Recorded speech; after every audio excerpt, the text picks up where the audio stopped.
Welcome back dito sa channel natin. Andito tayo ngayon sa may Urban Avenue sa Makati City. Dito dapat itatayo ang Station 2 ng Makati Subway. Pero last year nalaman nga natin na hindi na matutuloy ang Makati Subway project.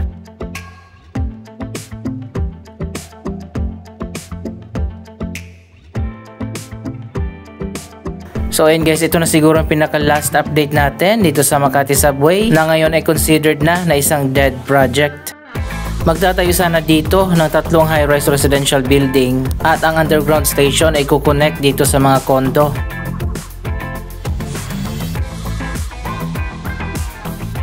Pwede pa naman sigurong ituloy ang kondo kahit wala na yung subway. Dito sana ang Buendia Station ng Makati Subway project. Para sa mga hindi pa nakaalam, bakit nga ba hindi na matutuloy ang Makati Subway? Last year ay nagbaba ng final decision ang Supreme Court at sinasabi nga sa decision na yon na ang 10 or 11 na mga EMBO barangays doon sa kabilang side ng Makati City ay hindi na magiging bahagi ng Makati at ililipat na ito sa pamamahala ng Taguig City.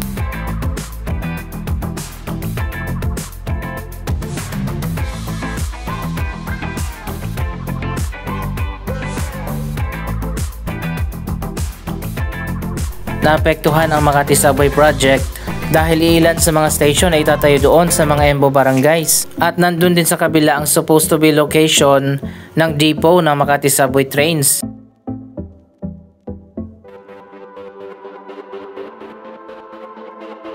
Kung maalala nyo, sisimulan na dapat ito at nagkaroon na nga ng groundbreaking ceremony at dumating na ngayong isang head ng tunnel boring machine.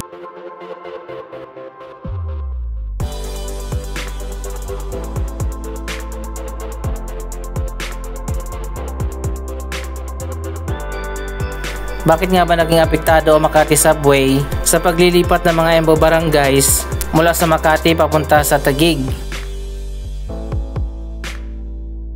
Ayon pa sa Infradev Holdings, ang private company na nagpropose na itayo ang Makati Subway project, hindi na magiging feasible ang proyektong ito na isang intra-city subway project na iikot lang sana sa buong Makati City. Alam naman natin na hindi magkasundo politically ang Makati at Taguig, kaya napagdesisyonan na hindi na itutuloy ang proyektong ito.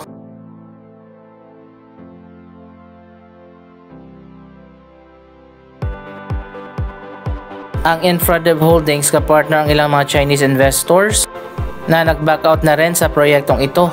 Ano nang mangyayari dito sa 3 residential condominium na itatayo din dito? Umabot pala sa 44 billion pesos ang pagkalugi ng Philippine Infradev Holdings dahil sa hindi natuloy na subway project.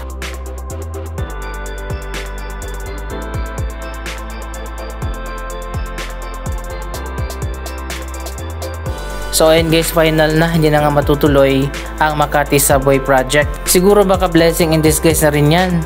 Mas maganda sana kung Makati to BGC Subway project. Anyway, nakakalungkot na balita pero wala na tayong magagawa. At hanggang dito na lang ang Makati Subway project.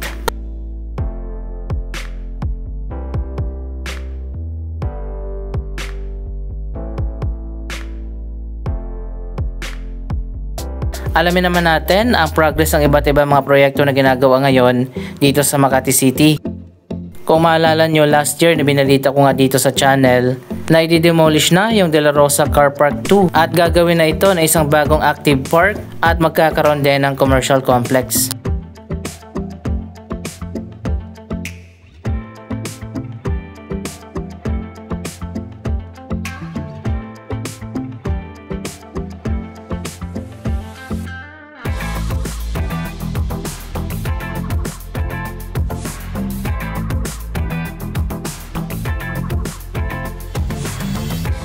Nasimula na nga last December ang pag-demolish dito sa car park building at ngayon ay kalahati na ang nade-demolish.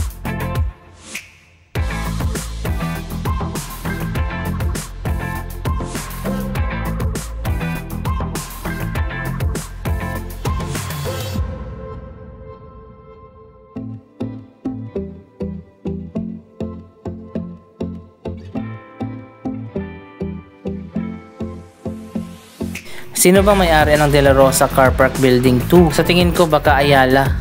Sa paglipas nga ng mga taon, hindi na masyadong nagagamit ang parking building na ito na dati ay meron pang terminal.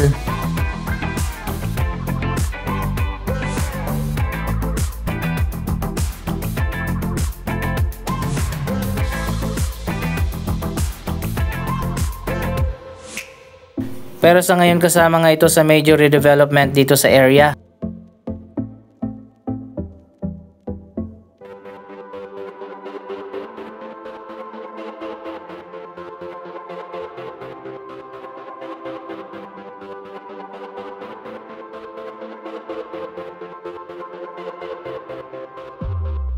Ayan guys, dito sa unahan makikita naman natin na demolish na.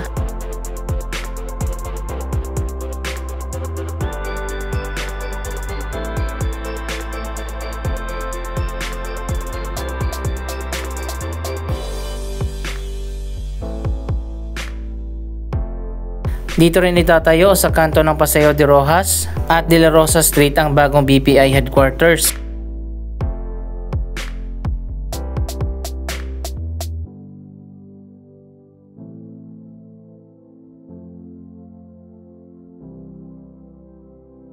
Isang bagong world-class office tower ang itatayo dito.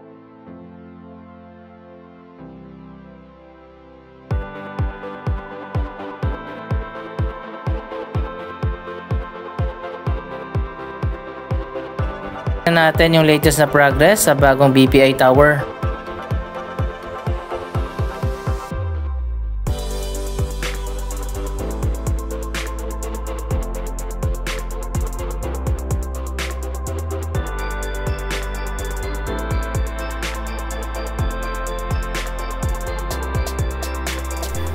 So ayan guys, makikita nyo naman napakalalim pala ng hukay dito.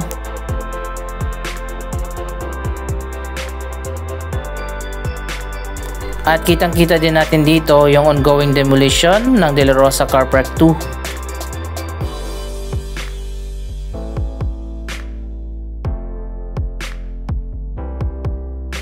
Iba talaga ang master plan ng mga Ayala Development.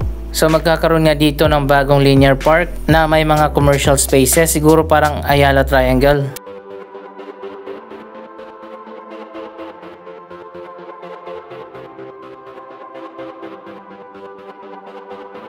Ang bagong BPI tower naman ay nasang matatapos sa year 2029 pa. Hindi nila minamadali ang pagpapatayo sa bagong BPI headquarters at ang opening nito ay sa year 2030 pa.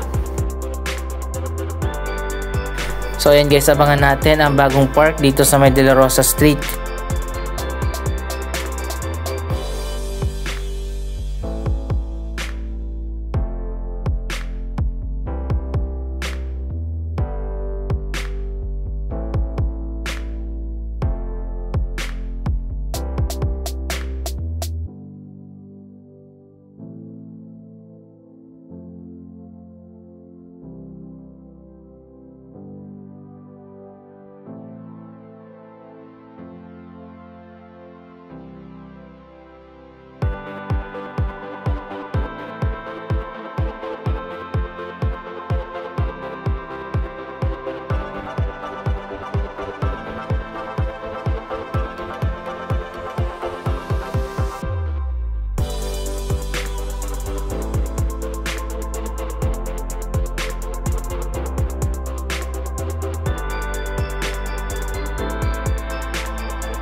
Isa pang ongoing project na ginagawa dito ang major rehabilitation ng mga underpass dito sa Ayala Avenue.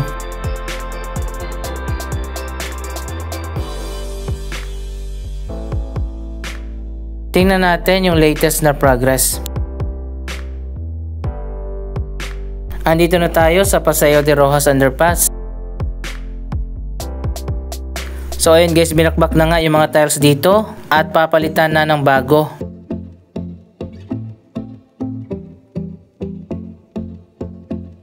Ang Paseo de Rojas Underpass ang isa sa pinakamalawak na underpass dito sa Ayala Avenue.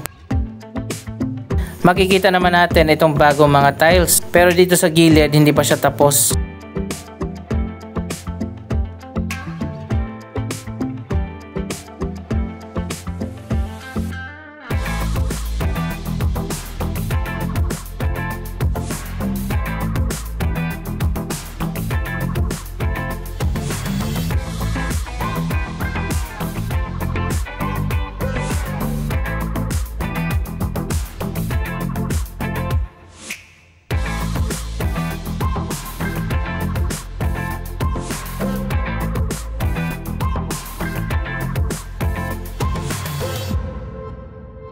Pero at least ngayon alam na natin at may idea na tayo kung ano magiging itsura nito.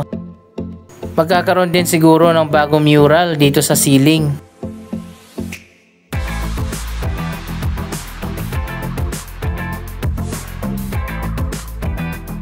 So ayan guys, makikita naman natin ang project na ito ay matatapos sa March 2025. Babalik na lang tayo next month.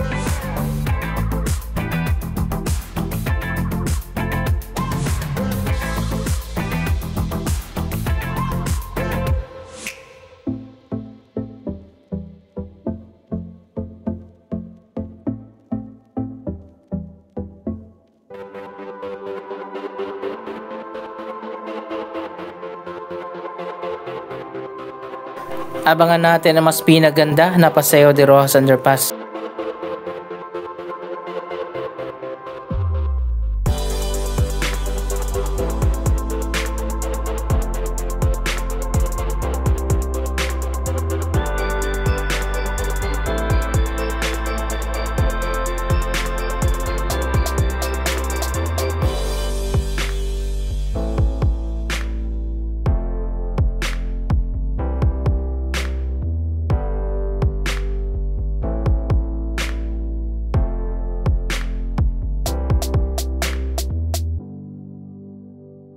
Meron namang natapos na ang Legazpi Underpass, tara puntahan natin.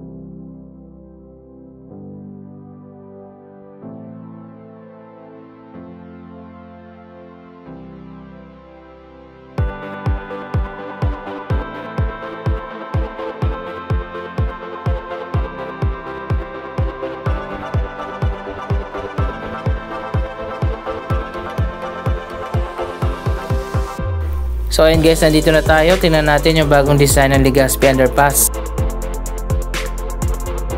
Wow, ang ganda na pala dito. Ayan, ganito yung magiging design kapag natapos na. Napalitan na yung mga tiles dito.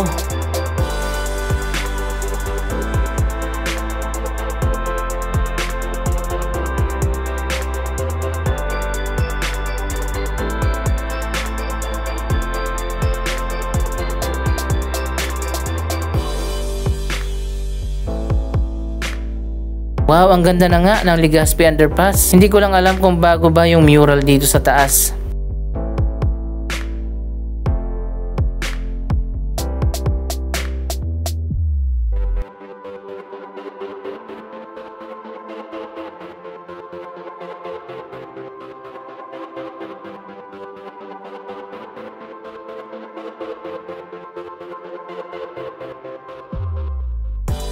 Iba talaga yung mga underpass dito sa Makati City. Malinis, maluwag at maaliwalas.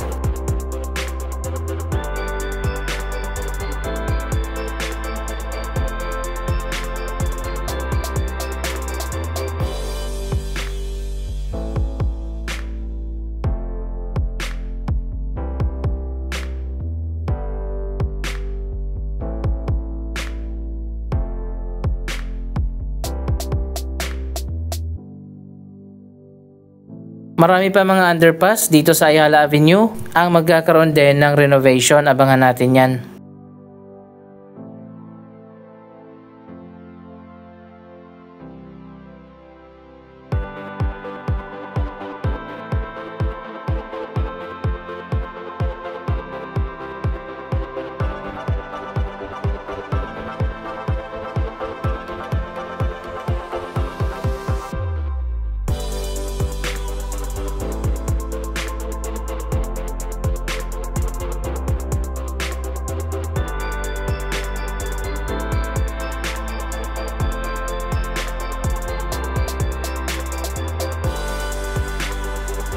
Anong masasabi nyo sa progress ng iba't iba mga mega projects dito sa Makati City? Mag-comment lamang dyan sa baba ng inyong mga reaksyon.